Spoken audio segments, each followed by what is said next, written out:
Basta um desse para dar aquele gás na sua testosterona. Será mesmo?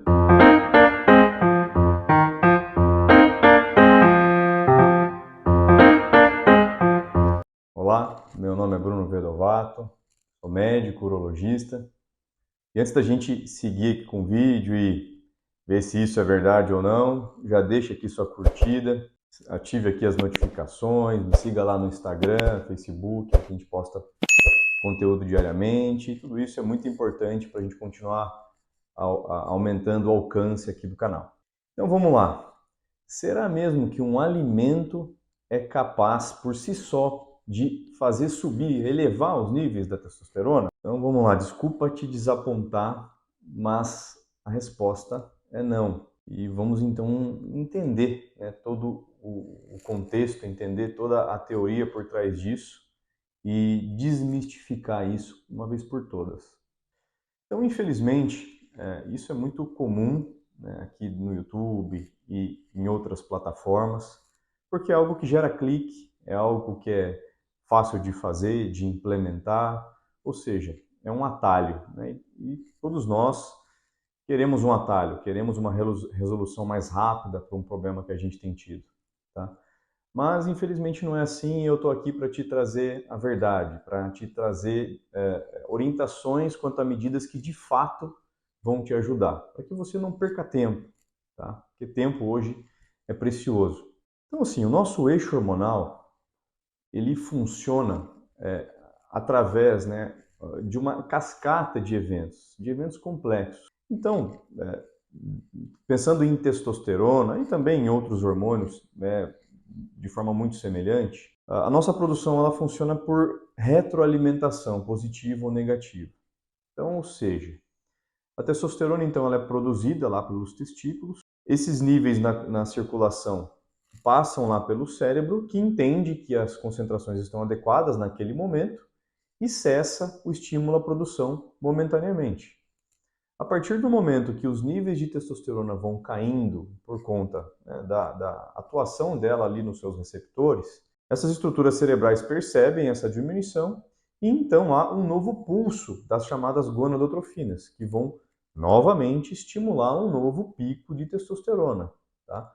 Então, assim caminha, dia após dia, né, a nossa produção hormonal. Diversos são os fatores que vão fazer esses mecanismos, essa orquestra hormonal, esse eixo hormonal trabalhar no seu ótimo.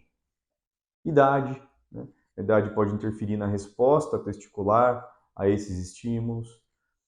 Condição física, se o paciente está acima do peso ou não, a gente já viu em vídeos anteriores que a obesidade atrapalha essa comunicação. Doenças associadas, né, presença de comorbidades, uma delas que a gente fala muito aqui, o diabetes, que também acaba interferindo no nosso eixo hormonal e também gerando um certo escape, roubo da testosterona por uma conversão exagerada para o hormônio feminino. Doenças pregressas no testículo, que podem fazer com que ele não responda tão bem aos estímulos cerebrais. Fatores genéticos, né? O potencial genético, existe o que a gente chama de polimorfismos dos receptores androgênicos, né? Então, tem pacientes que precisam viver num ambiente hormonal um pouco mais alto, né? Ou tem pacientes que a sinalização que aquela concentração, mesmo que menor de testosterona, tem no seu receptor é mais efetiva, é mais eficiente, então ele consegue desempenhar bem com níveis um pouco mais próximos do limite inferior. Então vejam, a concentração dos nossos níveis hormonais depende de um contexto e não de um fator isolado. Então, por tudo isso que eu falei, é muito pouco provável que um alimento por si só vai fazer você aumentar a sua testosterona. Tá? Você vai perder tempo, você não vai perceber isso. Tá? Porque o que realmente gera melhora, gera mudanças, é o contexto. Pô, doutor, mas eu assisti esses vídeos e pô, eles falam com tanta propriedade, até citam estudos. Não, essa população que consumiu isso, teve aquilo. Então eles falam com tanta consistência que é difícil não acreditar. E realmente eu entendo, tá? Eu entendo, mas o que a gente percebe em muitos destes vídeos e desses comentários, além da questão de ser algo fácil de aplicar e gerar cliques e viralizar, é um erro na interpretação desses estudos. E eu vou citar 2 motivos aqui, 2 erros que se tem na interpretação de alguns estudos. Então, o primeiro deles é que a grande maioria desses estudos são estudos de associação, ou seja, são estudos em que a gente não consegue estabelecer uma relação de causa e efeito entre uma intervenção e o resultado que ele expõe. Então eu vou dar um exemplo para vocês no estudo clássico que foi divulgado em 2012, se não me engano, que associou o consumo de chocolate ao número de prêmios Nobel na Suíça, né, que teve uma relação, uma associação entre maior consumo de chocolate e maior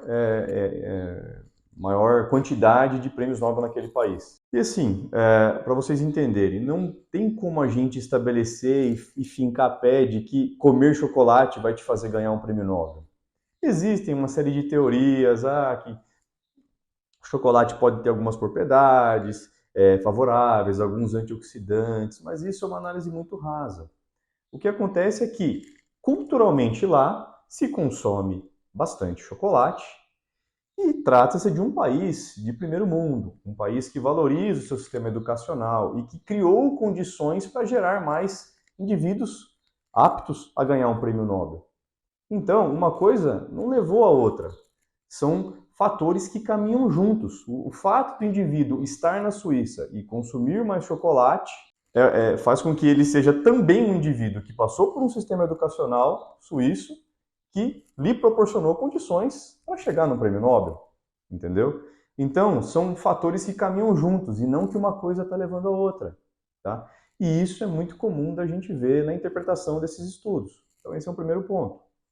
O segundo ponto, quando a gente cita um alimento saudável, consumir um alimento saudável e vai nos estudos e vê que o consumo daquele alimento gera algum resultado positivo, o que a gente também tem que levar em consideração?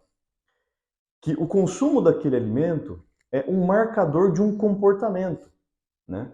Um indivíduo que consome aveia, consome mais frutas X, Y, ou busca consumir um suco de romã, o que isso demonstra para mim? Que é um indivíduo que está preocupado com a sua saúde, ele está indo atrás, ele provavelmente se exercita, ele provavelmente está no seu peso adequado, ou ele está buscando estar no seu peso adequado, né? Ele toma uma série de medidas para otimizar a sua saúde, para ter um estilo de vida saudável. E isso sim está mais do que estabelecido. O contexto de um estilo de vida saudável, sem dúvida alguma, vai otimizar os seus níveis hormonais.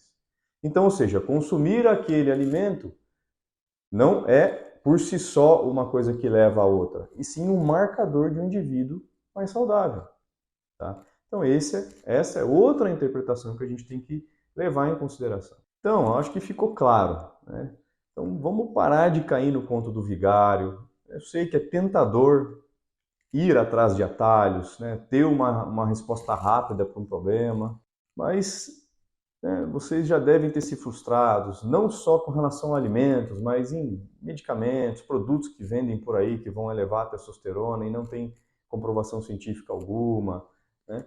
Então, não caiam mais nesse tipo de conto do vigário, tá certo? Então, espero que eu tenha ajudado bastante. Eu recebo diariamente pacientes aqui que caíram nesse tipo de conversa, tá? Já gastaram até dinheiro comprando suplementos ou comprando, enfim, alimentos com características XYZ. Então, o que define níveis hormonais é o contexto, tá certo? Então, de novo, curtam aqui o vídeo e espalhem a notícia. Tá? Tem muitos colegas aí que estão tentados a comprar, né, alguma coisa, isso aqui falaram que aumenta e tal. Então manda esse vídeo para ele ter como alerta e alertar os familiares e os amigos aí. Tá bom? Um grande abraço e até o próximo. Tchau, tchau.